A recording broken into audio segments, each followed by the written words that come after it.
Welcome back everyone, it's your girl Xenon, and let me start with a few disclaimers. Okay, first of all, I haven't played Baldur's Gate 3. Yes, I'm aware, it looks like a very good game. I haven't really seen any negative reviews of it, to be honest. It's always good, though sadly rare, when a AAA game is ready, bug-free, and just plain fun on launch day. Despite what some in the industry may claim, I think it's a worthwhile goal that other companies should strive toward. Importantly, I think that the way that the game handles romance and sexuality is quite good, especially in the modern climate that's dominated by naysayers. In today's video, we're going to focus on how the game's portrayal of questionable content highlights a weird cognitive dissonance when it comes to sexual portrayals in video games. Don't forget to like and subscribe, and leave your thoughts in the comments below. Baldur's Gate 3 is an openly, unabashedly erotic labor of love. It shocked the world with its Panel from Hell showcase. If you haven't seen any other news about the game, then you've almost certainly seen the scene in which a character mates with another character while that character is in the form of a bear. Yes, if you play Baldur's Gate 3 and you are so inclined, you get to fuck a bear. The Grizzly episode was so popular that it actually drove up sales. People on the internet were very open about their feelings for the four-legged creature and its exploits. And it's not just bears. You get to fuck all kinds of shit in this game, looks like. You can walk in on various creatures in the act, too. You can also romance pretty much anyone in your party at any time. The entire world is bisexual and DTF. Honestly, it sounds beautiful. But the hypocrisy in reception was not lost on gamers. I'm not the first person to mention this, it's a hot topic across the internet, though some may have worded it somewhat controversially. Games from the Far East, particularly from Japan, have a tendency toward being unapologetic in their portrayals of eroticism and questionable content, and many people have noticed. Meanwhile, Western games have toned down their sexiness considerably in the last decade or so. It's probably more complicated than that, but there's a grain of truth to it. Now, if your immediate thought is, but Steam is full of porn games, then you're missing the point. Erotic games which are 18 plus are small and low budget, and, importantly, highly stigmatized. We're talking about the realm of AAA games, with budgets in the millions, and reach audiences all over the world. For games at this scale, there does seem to be a bit of a stigma when it comes to Japanese games. GameSpot had a walkthrough on how to hop into bed with your grizzly bestie, released only a few short days after downplaying the censorship in the Amazon release of Blue Protocol. Now, it's obvious to anyone that has given this topic more than a few seconds of thought that not all depictions of questionable content are received equally by reviewers on that part of the globe. Let's take a look at Street Fighter VI, another game with raving reviews by long-term fans. In its most recent installation, the devs returned to their philosophy of jiggle physics and exposed skin. Comic Book Resources, better known as CBR, finds the fan service embarrassing. Yikes. But the titillating scenes of Baldur's Gate 3 barely get a mention when discussing the game's romantic elements. Don't worry, as CBR explains, it's not a real bear, but a wild-shaped druid, so it has human intelligence.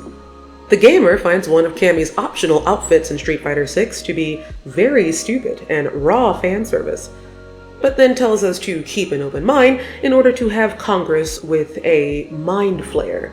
And I forget when they called Galgun a creepy dating sim, even though it was fine enough for the good folks at Nintendo. Remember Mass Effect Legendary Edition back in 2021? The devs changed the visual angles on certain female characters to make the game seem less sexist. Game Pressure sure seemed to agree with this position.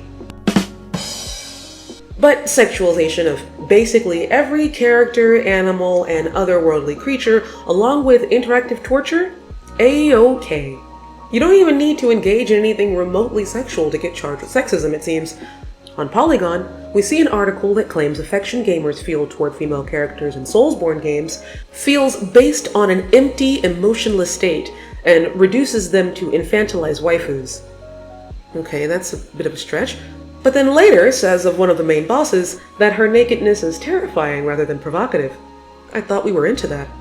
And then later still proclaims, when faced with a difficult, defiant woman who has never been beaten, men cannot help but fantasize about being the one to take her down. I don't know about you guys, but I know plenty of Elden Ring fans. I've been in many forums and Discord servers, and I don't know if this would accurately describe pretty much anyone I've seen there. I also don't know if the same would be written about any female bosses in BG3.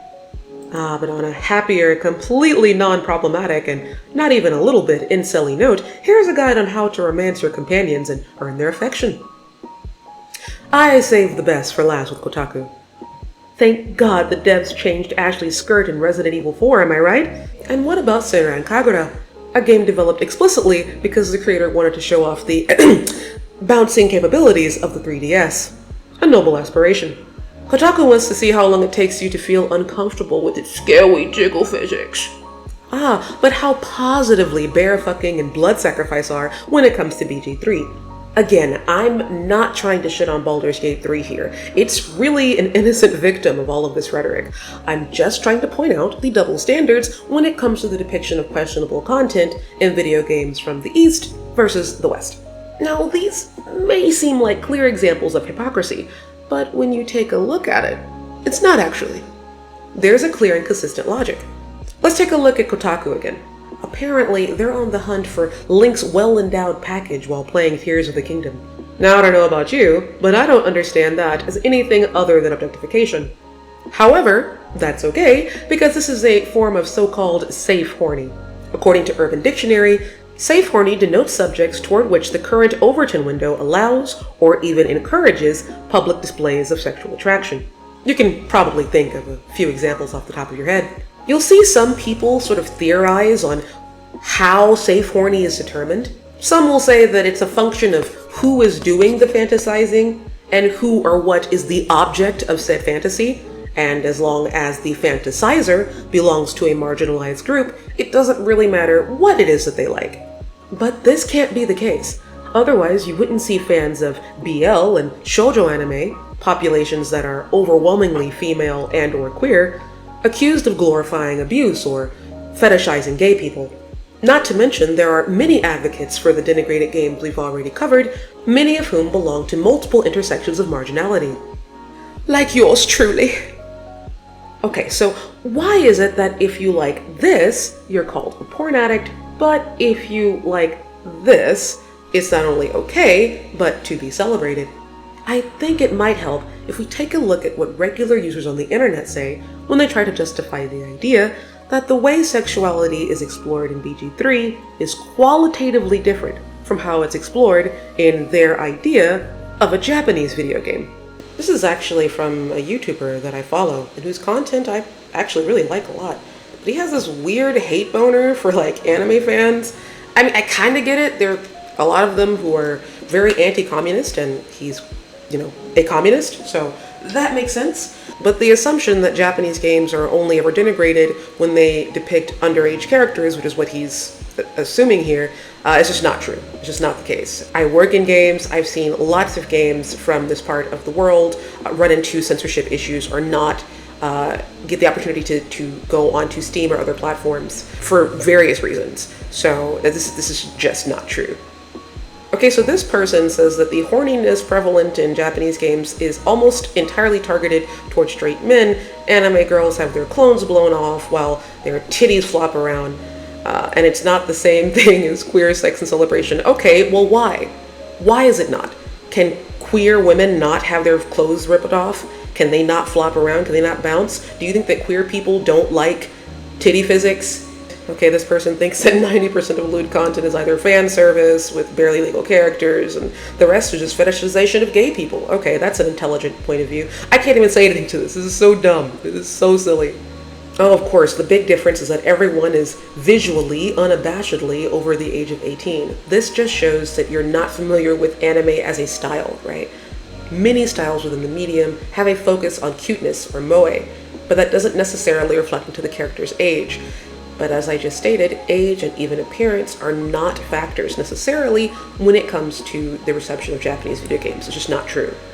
And of course, horniness in Japanese media is not the same as horniness in queer-friendly media, such as Baldur's Gate or Cyberpunk. Why? Do you think that there just aren't any queer people here in Japan? Have you considered that maybe people engage with media in a different way from how you engage with it? Do you not think this is a very colonialist way to approach media criticism? To top things off, I want to take a look at one last Western review. It's not about Baldur's Gate 3, but it does sum up this particular style of thought in a way that I think is useful. This is Digital Foundry, a YouTube channel with over 1 million subscribers. The one thing, I know you were talking about the character from a bygone era. I do think the character model was actually like very distracting in not a good way, because like with the camera angles chosen, it just felt like this game seems like a game that came out in like 2002 in terms of its, like character design. It's like a bit old and not flattering, I don't think, for a modern audience. In comparison to something like Forspoken, which has, I mean, yes, it has much more realistic looking character designs. It's not these hyper proportioned something or another's, but it also seemed, I don't know, a bit more grounded in a way that I found much more appealing than what we saw here. I'm seeing a freaking dragon, and oh yeah, I'm talking to a cop. Did I just do that? We did. I just moved it with my freaking mind! Yeah, okay, that is something I do now. So, where does this leave us? I think it boils down to two things. First, a disgust for certain portrayals of eroticism that have been associated with the denigration of women, or even worse, children.